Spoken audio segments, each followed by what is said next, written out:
So this video is about Hanks belts, which came to me through Facebook ads, like a lot of things do these days. I've been wearing this particular belt pretty much every day for 11 months now, so I thought it was about time to write or record my thoughts. This is the Old World harness leather belt, sold by Hanks Belts. I think it's actually listed as like a gun, like a carry gun belt, but I don't use it for that.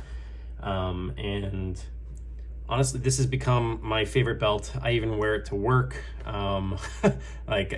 It's not a dress belt I can't wear with a suit, but if I'm wearing just like khakis or, slacks and a shirt, I'll wear this. It's my favorite belt by far.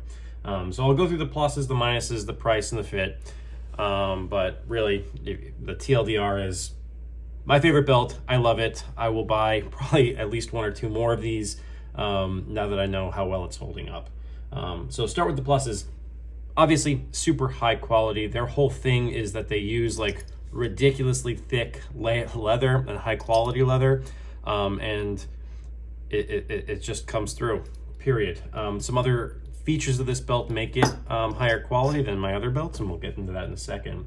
The second point is that my biggest concern at the time when I bought it was that because it's so thick and so stiff, so you can actually see I can pick it up and it doesn't like flop around at all, that it was going to be uncomfortable, which wasn't the case.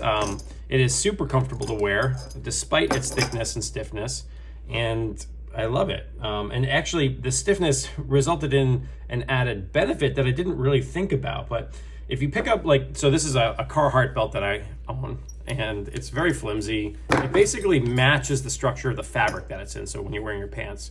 And my pants routine is I have like 2 or 3 in rotation, and the belts sort of stay in the pants.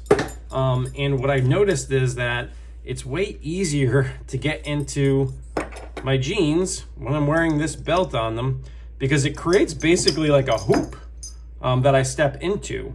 So my legs don't have any friction against the fabric. It sounds so stupid saying that out loud. That like millisecond of me putting my pants in the morning is like, making me happy. But it does. It sparks joy. Like I put on my pants. It's so much easier. It doesn't get bunched up. I don't get caught in it. It's just so much easier. I love it. Added benefit. The other part is the Chicago screws. So this is unexpected for me.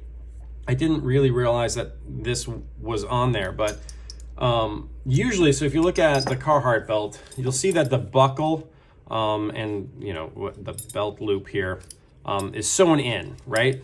So if you wanted to take this off or replace this, you'd have to break the stitching and then re-sew it. So that's fine if you want to keep that belt buckle on. But on this, it actually uses Chicago screws. So if you're not familiar with Chicago screws, basically one side of it is either a Phillip or flathead screw, and that screws into like a rivet like this. So it's flat on the other end. It sandwiches the material together. And so you can unscrew this and screw it in whenever you want. And what that means is it's very easy to swap out this belt buckle and belt loop anytime, which is pretty neat, especially considering the first minus, which is the sound. The belt buckle that comes with this is just so incredibly loud. My wife is constantly complaining that I wake her up in the morning when I'm putting on my pants because of this. Like you can hear it throughout the house. It's a little bit bananas, and I've just been too lazy to find a belt buckle that I like and that will work with this belt. Maybe if I took 10 minutes and Googled it, it would be done, but just been too lazy. And you can replace it. So the first minus of the jingling really is the minus because it's up to you. You can always buy a new belt buckle. The other one is the height of the Chicago screw rivet on this side. And you'll see this in reviews, but I don't know if you can see it, but it's not flush with the leather.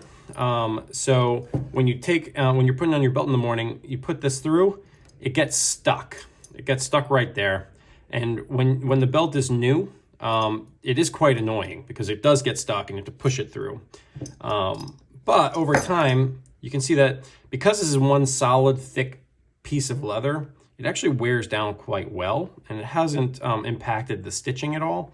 So you get this little channel where the belt just kind of slides through nice and easy. And that kind of formed after maybe 2 or 3 weeks.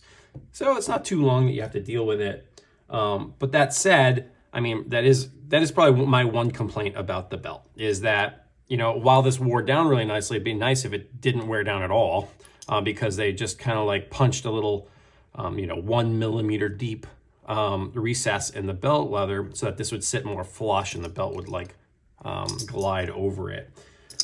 And that's really the only minuses. I love this belt. I'm going to buy more of this belt.